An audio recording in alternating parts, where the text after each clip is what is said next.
एक पखवाड़े में प्रधानमंत्री नरेंद्र मोदी से राजस्थान की पूर्व मुख्यमंत्री वसुंधरा राजे की 3 मुलाकातों ने राजस्थान में राजनीतिक गर्मी बढ़ा दी है। इस राजनीतिक गर्मी का असर यह है कि राज्य मंत्रिमंडल के मंत्रियों में जहां खलबली है, वहीं मुख्यमंत्री भी इस मामले में काफी तनावग्रस्त बताए जा रहे हैं। क्योंकि वसुंधरा राजे की प्रधानमंत्री नरेंद्र मोदी से 3 मुलाकातों में जो अंतिम मुलाकात हुई दिल्ली में, उसमें वो ये कहकर आई है कि मुख्यमंत्री आदर तो बहुत करते हैं लेकिन काम नहीं हो रहे। इसका अर्थ ये माना जा रहा है कि वसुंधरा राजे मुख्यमंत्री भजनलाल की कार्यशैली से अप्रसन्न है और वो प्रधानमंत्री को वास्तविक जानकारी देकर राज्य मंत्रिमंडल में फेरबदल की नींव रखकर आई है। इस मामले में रा, राजनीतिक विश्लेषक और दिग्गज पत्रकार गोविंद चतुर्वेदी जी हमारे साथ जुड़ चुके हैं। तो पहला सवाल उनसे कि राज्य मंत्रिमंडल में फेरबदल की इस सुगबुगाहट के बीच राजस्थान की राजनीति में वसुंधरा राजे का फिर से ताकतवर होकर उभरना राज्य की राजनीति को किस दिशा में लेकर जाएगा। नमस्ते सुभाष जी। अ, देखिए, इस बात में तो कोई दो राय नहीं है कि राजस्थान की राजनीति में जनाधार वाले आज की तारीख में जो दो दो नेता हैं, उनमें एक तरफ वसुंधरा राजे सिंधिया हैं, दूसरी तरफ अशोक गहलोत हैं।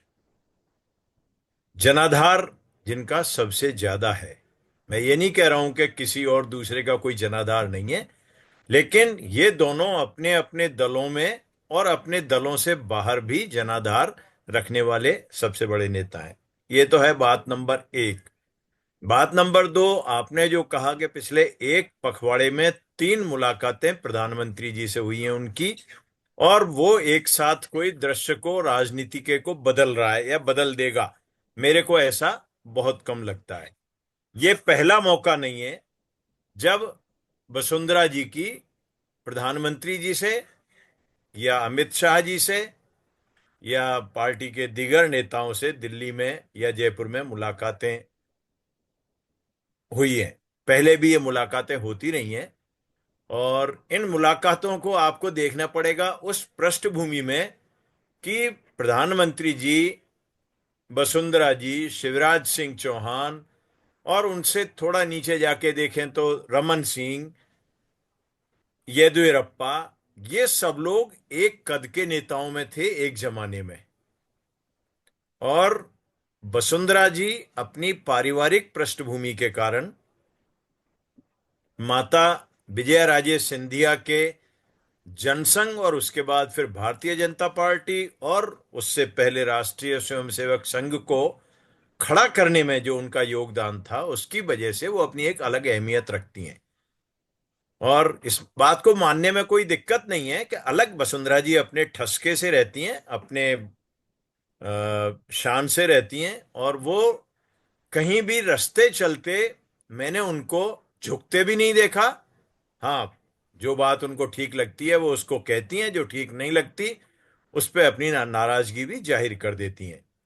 तो इस पृष्ठभूमि में आप इन मुलाकातों को देखेंगे, और मैं भी देखता हूं, तो जहां तक वसुंधरा जी के लिए प्रश्न है, उनका कितना कद बढ़ेगा घटेगा, जो उनका कद है वो तो है, उसको तो घटा बढ़ी, और कद तय होता है पब्लिक परसेप्शन से, जनता के बीच जाके। आज भी आप जनता में जाके बात करेंगे तो जो मैंने शुरू में कहा, नतीजे वो ही आएंगे। अब निश्चित तौर पे राजनीति में पद की अपनी महत्ता होती है, और जो चर्चाएं जिस तरह से चल रही हैं कि राष्ट्रीय अध्यक्ष के लिए जो अब जेपी नड्डा जी एक्सटेंशन पर चल रहे हैं, 2 बार उनको कार्य विस्तार मिल चुका, तो अगर अगले वर्ष के या नए वर्ष की शुरुआत में अध्यक्ष तय होना है तो उनमें एक नाम वसुंधरा जी का भी चल रहा है, और लोगों के साथ कहते ये भी हैं कि उनके लिए राष्ट्रीय स्वयंसेवक संघ बहुत मजबूती से पैरवी कर रहा है।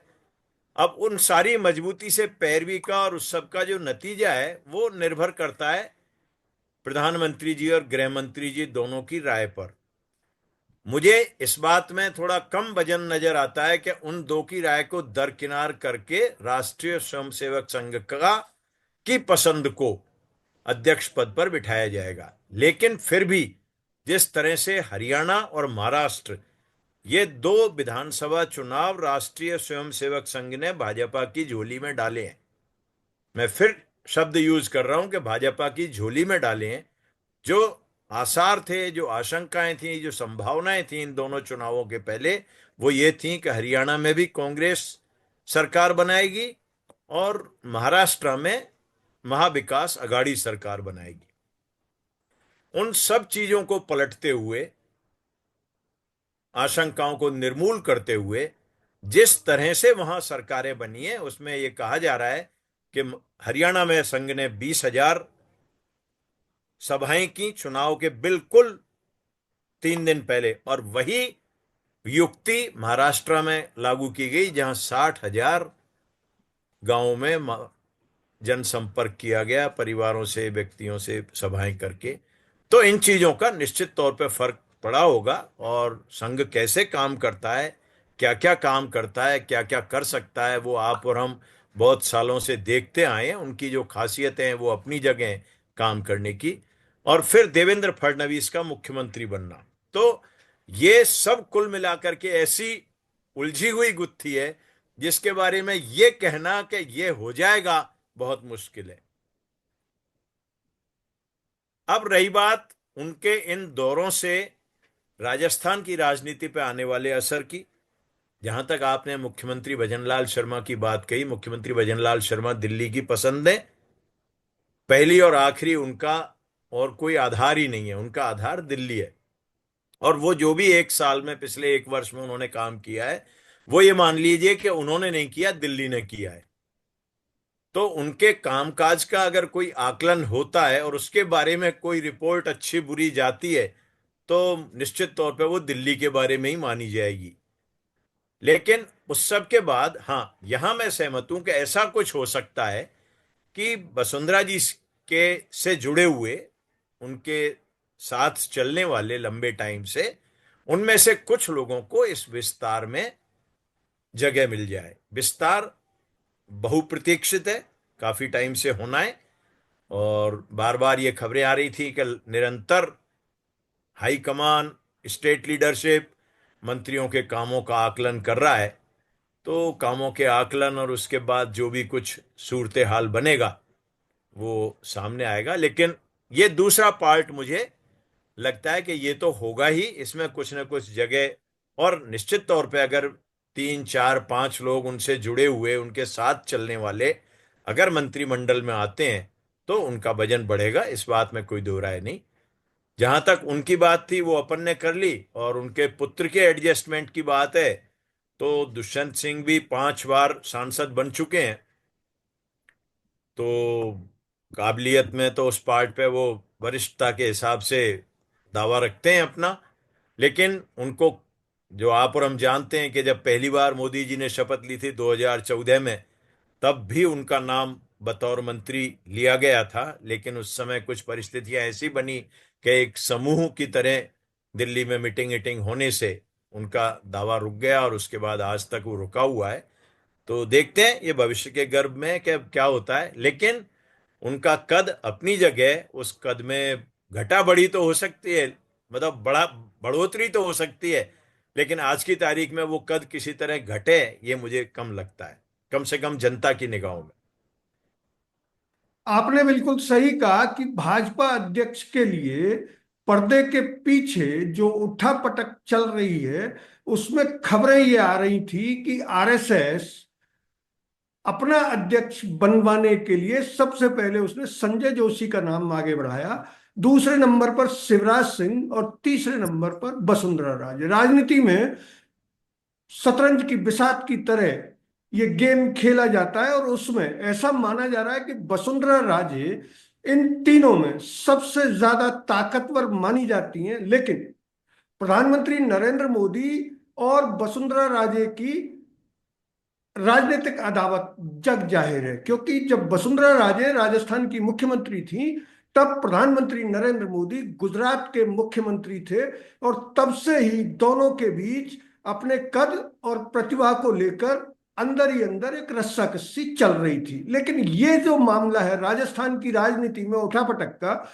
ऐसा माना जा रहा है कि वसुंधरा राजे की ताजा मुलाकात अध्यक्ष पद के लिए जो रस्साकसी और उठापटक चल रही है उसी में एक नई चाल है, जिसमें वो इसका फायदा उठाते हुए राजस्थान के मंत्रिमंडल पर हावी होना चाहती हैं। क्या मानते हैं आप? नहीं, हो सकता है ऐसा। इसमें जो मैंने आपसे कहा कि विस्तार बहुप्रतीक्षित है, और पार्टी, हालांकि जो, अगर पुराना आप इतिहास उठा के देखेंगे पिछले दिनों का, पिछले वर्षों का, तो उसमें बहुत ज्यादा समझौते की गुंजाइश मुझे नजर नहीं आती।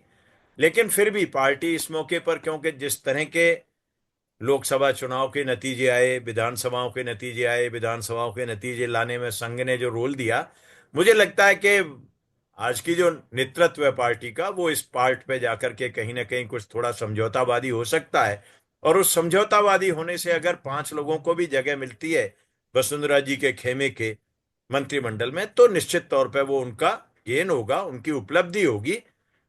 तो इसमें तो कोई दो राय नहीं है। लेकिन क्या होगा, कब होगा, कैसे होगा, कहना बड़ा मुश्किल है। क्योंकि भजनलाल शर्मा अपने खरामा खरामा वो चुपचाप चल रहे हैं। उनको न किसी से इधर मतलब है न उधर मतलब है। जो आपने कहा कि वसुंधरा जी ने कहा कि वो व्यवहार में तो अच्छे हैं, मिलते तो रहते हैं, तो बस उनका उतना ही काम है, वो अपना वो काम बखूबी कर रहे हैं। और उसमें दिल्ली जो कहेगी कि इनको बनाना है वो बना देंगे। उनसे पूछा जाएगा तो वो अपनी राय जितनी भी है, एक संगठनकर्ता के तौर पे उनकी अपनी जगह है, जो भी उन्होंने बनाई है, तो उस नाते से राय दे देंगे वो अपनी। लेकिन उस राय में मुझे लगता है कि और भी बहुत लोग होंगे जिनकी राय ली जाएगी। जैसे वसुंधरा जी के लिए घनश्याम तिवाड़ी एक बड़ा नाम है, राजेंद्र सिंह राठौड़ एक बड़ा नाम है, जिनको मैं मानता हूं कि वो दोनों भी अच्छी हैसियत रखने वाले हैं भाजपा की राजनीति में राजस्थान में। बाकी तो फिर जिसको भी बनाया चलिए, मदन लाल सैनी भी अध्यक्ष रहे, मदन राठौड़ भी अध्यक्ष हैं, ये सब चीजें चलती रहती हैं। तो फिर दिल्ली से चलता है सारा काम। एक चर्चा ये भी चल रही है भाजपा राजस्थान के अंदरूनी हलकों में कि वसुंधरा राजे दौसा की हार को उपचुनावों में 5 सीट जीतने पर एक दाग बता रही है। और ऐसा माना जा रहा है कि वसुंधरा राजे अपने विरोधियों को इन मुलाकातों के जरिए ठिकाने लगाना चाहती हैं, उन्हें मंत्रिमंडल से निकलवाना चाहती हैं। और इसी तरह की प्रेशर पॉलिटिक्स वो पहले भी करती रही हैं। और आला कमान, चूंकि वसुंधरा राजे अभी एक बहुत मजबूत लीडर के तौर पर हैं, तो ऐसा माना जा रहा है कि वसुंधरा राजे को अब नाराज करने का जोखिम भाजपा आला कमान की आला जोड़ी यानी प्रधानमंत्री नरेंद्र मोदी और अमित शाह उठाने की स्थिति में नहीं है, क्योंकि आरएसएस के साथ भी उनके संबंध इन दिनों खट्टे मीठे चल रहे हैं। क्या लगता है आपको कि उनके कहने पर कुछ मंत्रियों को बाहर किया जा सकता है? नहीं सुभाष जी, जो हम लगातार पिछली कुछ मिनटों में हमने बात की है, वो यही है कि स्थितियां जो आप अभी नरेट कर रहे हैं उस तरह की हैं। लेकिन दिल्ली भी बहुत आसानी से सब चीजों को मान ले, उस पर मुझे थोड़ा शक है। अब रही बात यह कि ठिकाने लगाने की प्रतिद्वंदियों को कोशिश का, वसुंधरा जी की का, तो वो कोशिशें लगातार हर राजनेता करता है, हर राजनेता करता है। उसमें आप दिल्ली की लीडरशिप को लेके देखें तो उसने राज्यों की लीडरशिप को हमेशा ठिकाने ही लगाया। तो उस तरह से ये दौर राजनीति में अपने से आगे बढ़ने वाले को, अपने से ताकतवर को कमजोर करने का जारी रहता है। अब जहां तक सवाल है कि किरोड़ी लाल जी का, कि वो दौसा से हारे, उनके भाई हार गए जगमोहन मीणा, उसको किरोड़ी लाल मीणा की हार के तौर पे देखा गया। निश्चित तौर पे वो उनकी हार है, और उन्होंने बाद में उस चीज को कई बार खुद ने रियलाइज भी किया। और तो किरोड़ी लाल मीणा के पास अब जिस तरह के जनाधार और जो स्थितियां हैं, वो खुद इस्तीफा दे करके बैठे हैं। बस किरोड़ी लाल मीणा खुद इतने तो समझदार हैं कि उन्होंने बहुत चीजों को पहले देख करके, कभी कहा गया कि वो दबाव के तौर पर है, कभी वो आगे की संभावनाओं के और परिणाम दुष्परिणामों के तौर पे, लेकिन वो ऑलरेडी इस्तीफा दिए हुए बैठे हैं। तो अगर उनका इस्तीफा मंजूर भी होता है वो कैबिनेट से बाहर भी जाते हैं तो बहुत ज्यादा कोई ये नहीं होगा कि स्कोर सेटल हो गया, वो मुझे कम लगता है। और अभी भी किरोड़ीलाल मीणा के पास सामान है। ये कहना कि वो बिल्कुल निहत्थे हो गए, वो मैं नहीं मानता हूं। वो जीतने और जिताने की हैसियत भले न रखते हों, लेकिन उनकी आवाज पे हारने और हराने का काम अब भी हो सकता है। तो इन सब चीजों को इस नाते से ही देखना चाहिए और एक उम्मीद करनी चाहिए कि अच्छे के हिसाब से काम होगा, जो लोग बने। क्योंकि कंक्लूड करने में मैं देखता हूं कि हमको राजस्थान के बारे में सोचना चाहिए, और हमको ही नहीं सबको सोचना चाहिए, और सब सोचते भी होंगे कि अल्टीमेट जो भी विस्तार हो, जो मंत्री जाएं जो मंत्री आए, जिस किसी बड़े नेता का दिल्ली में एडजस्टमेंट हो, राजस्थान में हो, ये सब राजस्थान को देखते हुए होना चाहिए कि राजस्थान इससे कितना आगे जाएगा। क्या इस बात को सही माना जा सकता है कि इस प्रेशर पॉलिटिक्स के चलते भाजपा आलाकमान वसुंधरा राजे को भाजपा उपाध्यक्ष पद से हटाकर और राज्यसभा में लाकर केंद्रीय कैबिनेट में शामिल कर सकता है? सुभाष जी, होने को कुछ भी हो सकता है, राजनीति में कुछ भी असंभव नहीं है। आपने और हमने देखा कि नरसिम्हा राव जी 1991 में दिल्ली छोड़ के जाने के लिए तैयारी कर चुके थे। उन्होंने खुद ने इस बात का खुलासा कई बार किया, और ये किस्मत थी, भाग्य था कि उसने उनको प्रधानमंत्री बनाया। 5 साल पूरे वो प्रधानमंत्री रहे। जो भी उस दौरान हुआ वो देश के सामने है। लेकिन कुल मिलाकर के कि भाग्य कहाँ किसको कब ले जाएगा ये नहीं कह सकते। लेकिन जहां तक आप कैबिनेट मंत्री की बात कह रहे हैं, तो कैबिनेट मंत्री के लिए वसुंधरा जी को ऑफर आज नहीं, बहुत पहले से थे। राज्यसभा के लिए भी उनको बहुत पहले से ऑफर थे, और वो नहीं बनी, इसका मतलब वो नहीं चाहती थी। आगे क्या, क्योंकि हर राजनेता उतनी तो दूरंदेशी रखता है कि वो फिर निगाह रखता है कि यार कितना आगे क्या हो सकता है, नहीं हो सकता है। तो वो स्कोप तो उनके लिए पहले भी था, वो स्कोप आज भी हो सकता है, मैं इनकार नहीं करता। बीच में चर्चा चली गवर्नर बना रहे हैं उनको, बीच में चर्चा चली उनको एम्बेसडर बना के बाहर भेज रहे हैं। मतलब जो भी पद हो सकते हैं, मुझे नहीं पता कि उसमें दिल्ली का कितना रोल था, लेकिन मीडिया के जरिए वो सब पद उनको दे दिए गए हैं। तो अब उनमें से कोई भी पद उनके लिए, और निश्चित तौर पे जो हमने शुरू जहां से बात की कि वो उस कद की हैं कि उनके लिए सारे पद बहुत बड़े नहीं है, बहुत बड़े नहीं है पद। कद को बढ़ाते हैं, बेशक बढ़ाते हैं, लेकिन वो उन सब के लिए डिजर्व करती हैं, इस बात को हमको मानना ही पड़ेगा।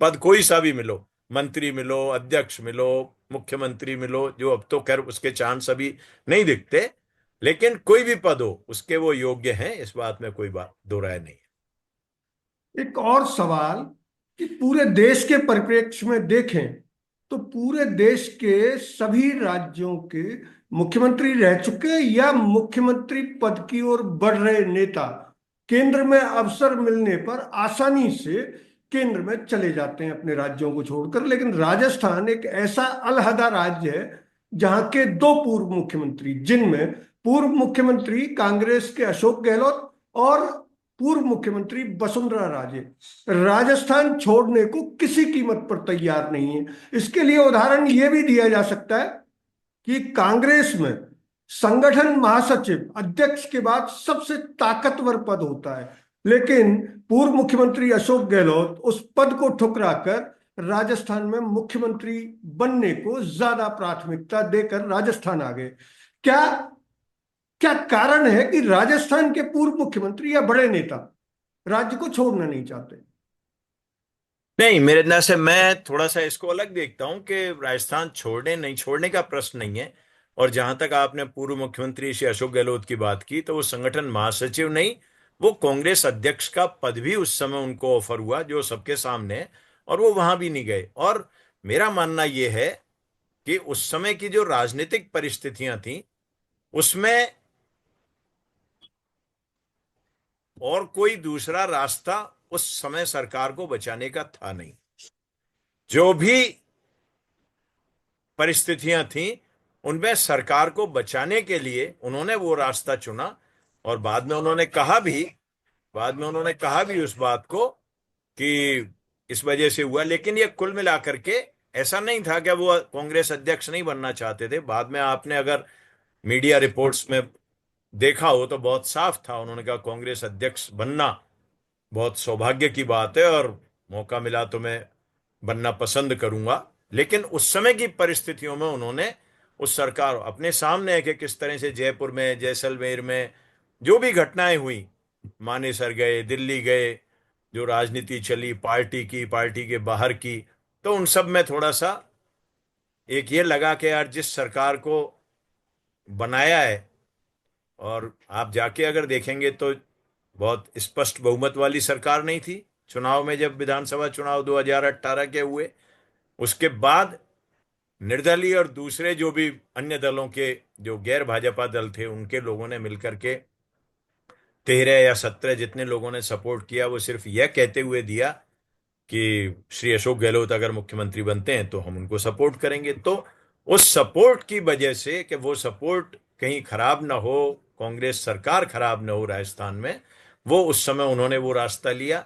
वसुंधरा जी की जो आप बात करें तो वसुंधरा जी की बात भी वही है कि वो 2 बार सीएम रही थी, सबसे ज्यादा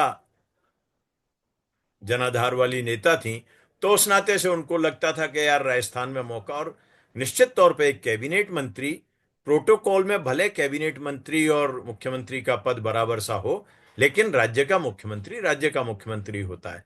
और किसी भी राजनेता की ये इच्छा होती है कि वो उस पद पे बना रहे। हम किसी भी राज्य में जाकर के देख लें, शिवराज सिंह जब आए हैं तो शिवराज सिंह का दिल्ली आना भी किन परिस्थितियों में हुआ, कैसे हुआ, उन्होंने क्या क्या उस समय अपनी पीड़ा जाहिर की, वो हम सब लोगों के सामने है। लेकिन मुझे लगता है कि उस समय जब वो यहाँ आए तब एक विकल्प उनके सामने कहीं ना कहीं चर्चाओं में राष्ट्रीय अध्यक्ष का दिया गया होगा। और उस नाते से वो, क्योंकि भारतीय जनता युवा मोर्चा के वो अध्यक्ष रहे लंबे टाइम, तो उनको उम्मीद थी और होगी। तो जो 3 नाम आपने अभी लिए, संजय जोशी और शिवराज सिंह चौहान, वसुंधरा जी, अब तो इन 3 के बाद भी नीचे भी 13 लोगों के और नाम आ गए हैं कि ये भी अध्यक्ष बन सकते हैं।